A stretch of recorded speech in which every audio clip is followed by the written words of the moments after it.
যদি আপনি গীবত পরনিন্দা থেকে যদি বাঁচাতে চান, অবশ্যই এই কথাটা মানার চেষ্টা করবেন, পাড়ার কোনো মেয়ে ছেলেকে আপনার বাড়িতে ঢুকতে দেবেন না।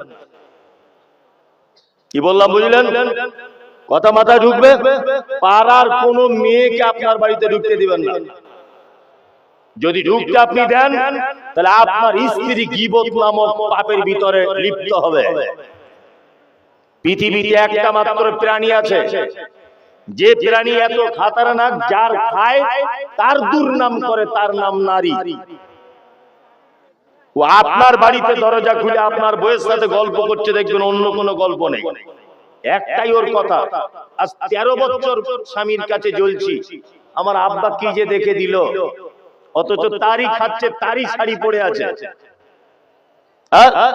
10 বছর আমার শ্বশুরই আমাকে জ্বালাচ্ছে, আমার ননদদের কথা মুখে বলা যাবে না, ওরা কি